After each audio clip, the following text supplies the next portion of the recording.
Imagina por un momento que estamos en pleno verano. El calor andaluz aprieta como una losa, el aire quema al respirar y el polvo de los caminos se mete en la garganta. Es julio de 1808 y España entera es un hervidero. Hace apenas unos meses, Napoleón ha invadido nuestro país. El mismísimo emperador, el genio militar que ha doblegado a media Europa, ha puesto a su hermano José en el trono español como si esto fuera un tablero de ajedrez. Pero lo que él no sabía es que aquí, en nuestra tierra, no iba a ser tan fácil. En España, los caminos no se ceden, se defienden. Y entonces pasa lo impensable. Un ejército improvisado, lleno de campesinos, de hombres sin experiencia, de soldados que apenas sabían disparar recto. Vence, sí, vence al temido ejército francés, en Bailén. Por primera vez el mito de la invencibilidad napoleónica se hace trizas, y es un español, un tal Castaños. ¿Te suena? El que firma la gesta. Pero ojo, porque esto no es solo una batalla. Esto es un golpe en la mesa de toda Europa. Es el principio del fin para Napoleón. Y empieza aquí, en Jaén, bajo un sol de justicia, entre olivares, disparos y valor. Pero, ¿fue todo tan heroico como nos lo contaron?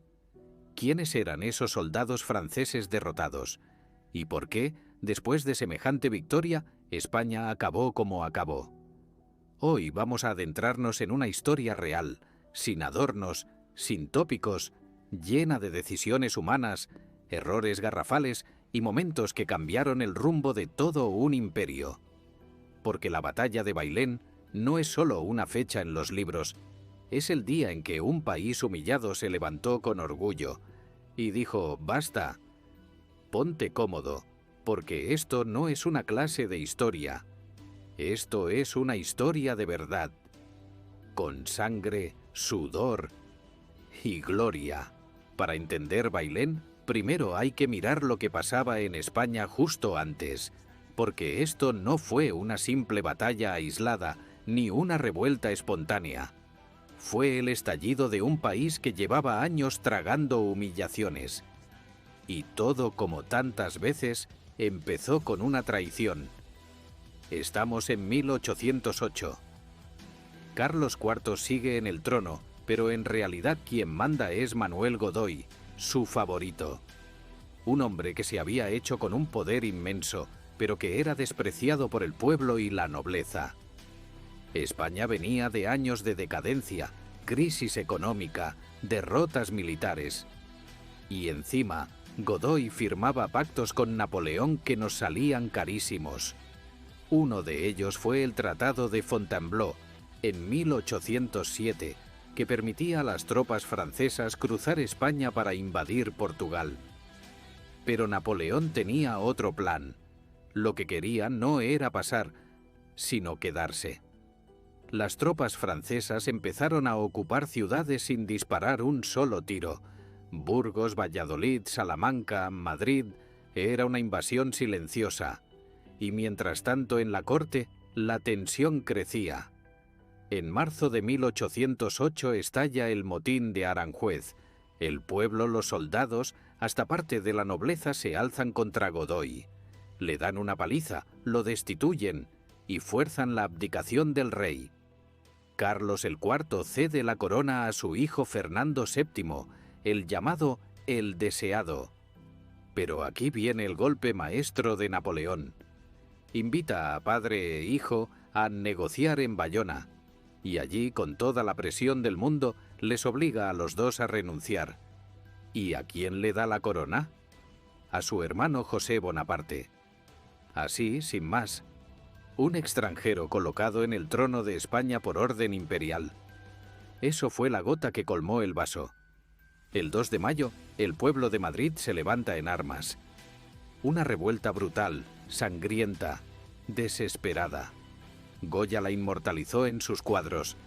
La represión fue brutal, sí, pero algo cambió.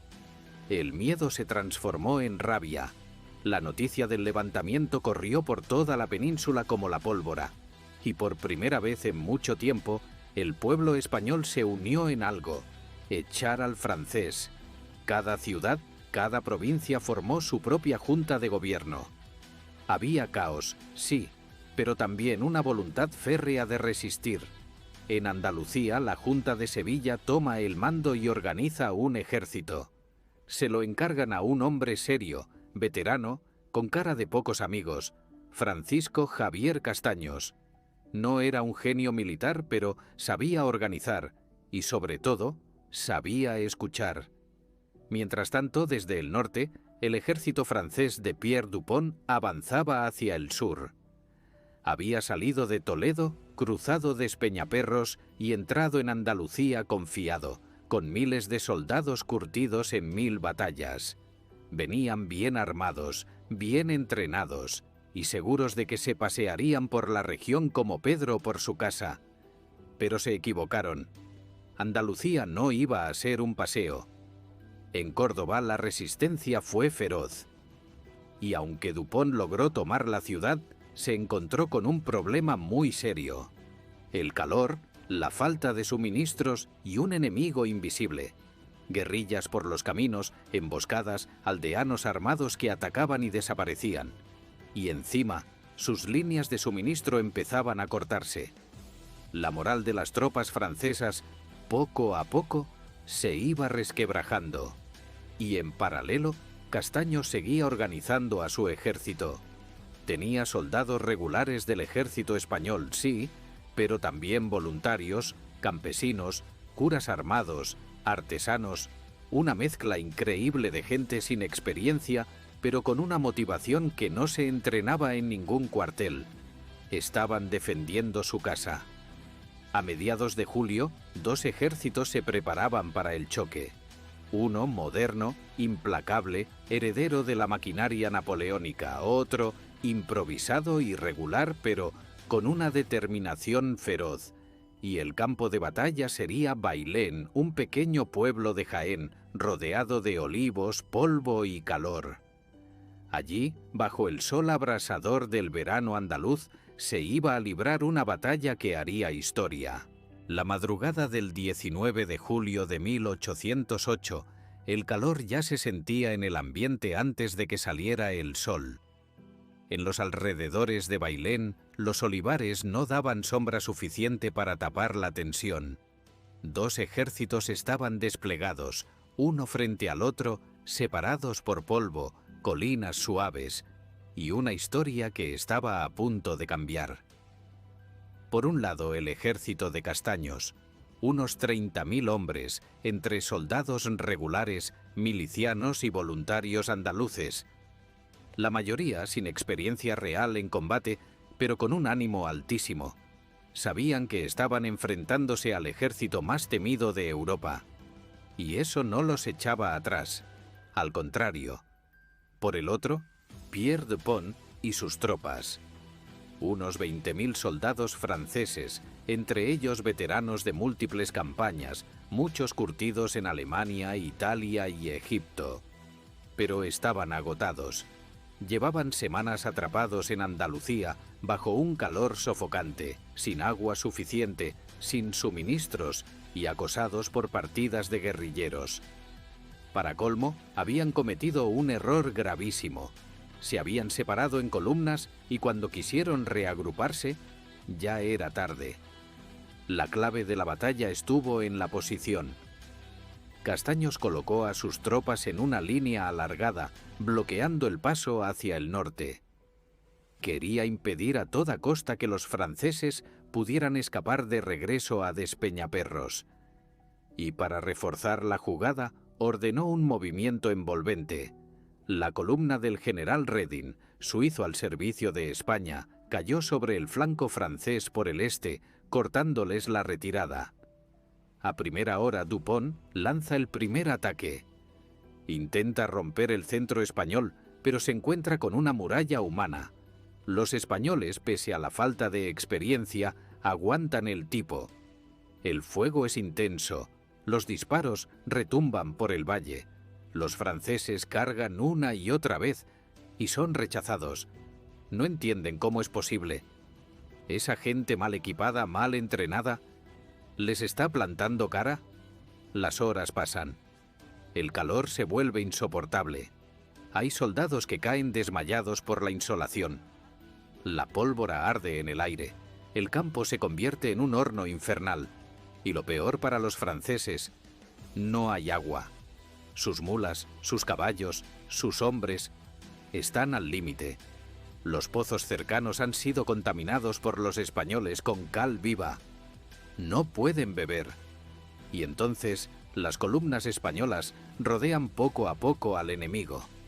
Los franceses empiezan a quedar atrapados. Dupont se da cuenta de que está en una ratonera. Intenta negociar, manda parlamentarios, pero Castaños se mantiene firme. Y mientras tanto, otro cuerpo español, al mando del general Coupigny, llega desde el oeste.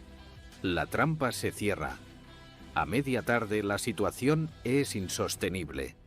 Dupont intenta organizar una retirada, pero sus hombres están agotados, cercados, desmoralizados. Muchos empiezan a rendirse por su cuenta. Y entonces, el golpe final. Dupont, el general francés, se rinde formalmente. Es la primera vez que un ejército napoleónico capitula en campo abierto. Más de 17.000 soldados franceses se rinden ese día. Casi nada. Se entregan fusiles, banderas, artillería. La escena es dantesca. Hombres exhaustos, empapados en sudor y sangre, humillados por un ejército que, según ellos, no debería haber ganado. Pero ganó. Ganó porque luchaban por algo más que una bandera. Luchaban por su tierra. La victoria de Bailén no solo fue una hazaña militar, fue un mazazo moral para el imperio más temido del mundo. En París, cuando Napoleón se enteró, no se lo creyó al principio. Su ejército, vencido por españoles, era el principio del fin de su mito de invencibilidad. Después del estruendo de los cañones, lo que vino fue silencio y celebración. España entera estalló en júbilo. La noticia de la victoria en Bailén corrió como la pólvora. En Madrid, en Sevilla, en Cádiz, en Zaragoza, la gente salía a las calles, tocaban campanas, se organizaban procesiones y hasta misas de acción de gracias. Por primera vez en años, los españoles se sentían invencibles. Si habíamos vencido al mismísimo Napoleón, ¿qué podía detenernos? El impacto fue brutal. En París, Napoleón montó en cólera. No solo era la primera vez que uno de sus ejércitos capitulaba en campo abierto, encima lo habían hecho ante un ejército que él consideraba inferior. Ordenó una represalia inmediata. Preparó un nuevo plan para invadir España con toda su fuerza. Si antes mandó 30.000 hombres, ahora vendrían más de 250.000. Se acabaron las medias tintas. Pero ojo, porque el golpe no fue solo militar, fue también psicológico y político. Toda Europa miró a España. Los pueblos que hasta entonces se creían condenados a obedecer a Napoleón, vieron que era posible resistirle. Austria, Rusia, Prusia, incluso los británicos empezaron a mover ficha, y eso, en gran parte, fue gracias a lo que ocurrió en Bailén. Ahora bien, y aquí viene la parte amarga de la historia, España no supo aprovechar la victoria.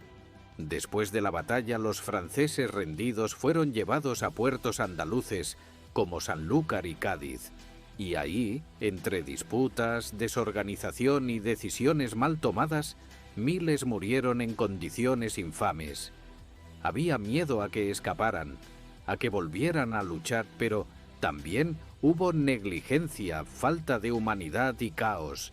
Las imágenes de los prisioneros hacinados y enfermos recorrieron Europa, y claro, Napoleón aprovechó eso para justificar su brutal represalia. Mientras tanto, en el lado español, el gobierno provisional no se ponía de acuerdo. Las juntas locales discutían entre ellas.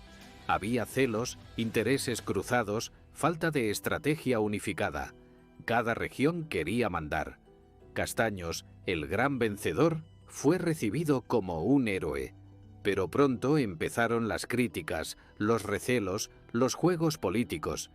Incluso lo apartaron del mando poco después. Increíble pero cierto. Y mientras discutíamos entre nosotros, Napoleón cruzaba los Pirineos con 500.000 de soldados. Entró como un trueno. En pocas semanas retomó Madrid, reconquistó el territorio perdido y arrasó con todo a su paso. La guerra estaba lejos de terminar. Bailén fue una victoria gloriosa, sí, pero fue también una oportunidad perdida, porque en vez de usarla como base para unirnos y organizarnos, nos enredamos en disputas internas y la desperdiciamos. Aún así, algo quedó claro. El mito de la invencibilidad francesa había sido roto. Y aunque vinieran años durísimos de guerra, guerrilla y sufrimiento, aquel día de julio de 1808 demostró que, cuando un pueblo defiende su tierra, ni el imperio más poderoso del mundo puede con él. Hoy, más de 2 siglos después, la batalla de Bailén sigue ahí, en la memoria, pero medio enterrada bajo capas de polvo y olvido. ¿Cuántos españoles saben lo que ocurrió aquel 19 de julio de 1808? ¿Cuántos entienden lo que significó esa victoria? Muy pocos. Y es una pena, porque fue uno de esos momentos en que un pueblo entero, con todas sus diferencias, se levantó como uno solo. La victoria de Bailén no fue solo una hazaña militar, fue una demostración brutal de coraje, de dignidad y de resistencia. Un ejército formado por campesinos, curas, artesanos y soldados hartos de obedecer a incompetentes logró vencer al gigante de Europa. No con tecnología, no con estrategia brillante, sino con una convicción férrea. De aquí no pasan. Y eso vale más que 1000 cañones. Es curioso, ¿no? En este país tenemos la costumbre de recordar más las derrotas que las victorias. Nos sabemos Trafalgar, nos sabemos Anual, nos sabemos la Armada Invencible. Pero Bailén, que fue una de las primeras grietas en el muro de Napoleón, apenas se estudia, apenas se menciona. Pero ahí estuvo, y fue real. Fue una advertencia al mundo. Los españoles, cuando se hartan, cuando se unen, pueden hacer temblar a cualquier imperio. Sí, después vinieron errores, vino el caos, la guerra no acabó ahí, pero ese día, durante unas horas, el país entero vio que sí se podía, que el francés no era invencible, que había esperanza. Y eso, amigos, no se puede olvidar.